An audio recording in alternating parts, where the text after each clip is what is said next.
রমজান মাসে, যেটা আমাদের ত্যাগের মাস, সংযমের মাস, ধর্মীয় অনুমতির মাস, ওই মাসে আমরা নির্বাচনী কর্মকাণ্ড করতে চাই।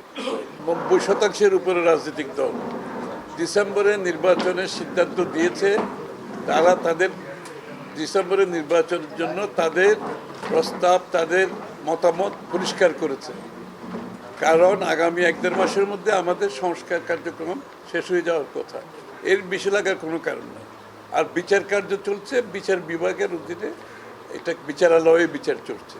সুতরাং সরকার আসবে যাবে, বিচার অব্যাহত থাকবে। আর বিচারের আওতায় এখনও পর্যন্ত যারা আসে নাই, ডিসেম্বর পর্যন্ত সরকারের আনার সুযোগ আছে। আর সরকার যদি তারপরও আনতে না পারে, বিএনপি আসলে তাদের বাকি যারা থাকবে তাদেরকে বিচারের আওতায় নিয়ে আসবে। কারণ বিএনপির থেকে ক্ষতিগ্রস্ত কোনো দল বাংলাদেশে বেশি হয়নি। বিএনপির দায়িত্ব হচ্ছে যারা এই নিপীড়ন নির্যাতনের সাথে জড়িত ছিল সবাইকে বিচারের আওতায় নিয়ে আসা।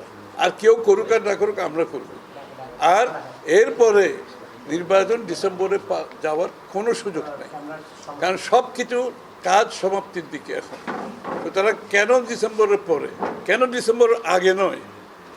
অনেকের মতে তো অক্টোবর নভেম্বরে নির্বাচন, এগুলো সমাধানের পরে হয়ে যাওয়ার কথা।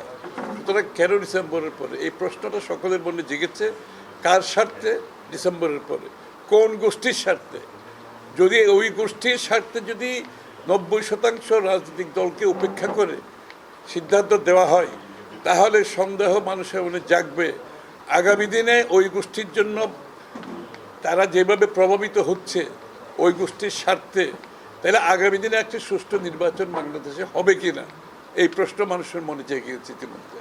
এই সরকারের অধীনে আগামী দিনে কি নির্বাচন করা সম্ভব হবে কি না, এই প্রশ্ন কিন্তু মানুষের মনে জেগেছে। সুতরাং নির্বাচনের মধ্যে আমরা নির্বাচন চাই, ডিসেম্বরের মধ্যে আমরা নির্বাচন চাই। বাংলাদেশের প্রায় সব রাজনৈতিক দল ডিসেম্বরের মধ্যে নির্বাচন চাই। এর ডিসেম্বরে পরে যাওয়ার কোনো যুক্তি নাই। ডিসেম্বরের পরে গেলে যেটা হবে, রমজান মাসে, যেটা আমাদের ত্যাগের মাস, সংযমের মাস, ধর্মীয় অনুমতির মাস, ওই মাসে আমরা নির্বাচনী কর্মকাণ্ড করতে চাই। এরপরে পরীক্ষা, তারপরে আবহাওয়াজনিত সমস্যা, ঘূর্ণিঝড়, তারপরে এপ্রিলে কীভাবে আপনি নির্বাচন করবেন? তাহলে উদ্দেশ্য কি? এটা তো একটা সন্দেহের উদ্রেক করে সকলের মনে। সুতরাং ডিসেম্বরের মধ্যে আমরা নির্বাচন চাই, এটাই আমাদের সিদ্ধান্ত।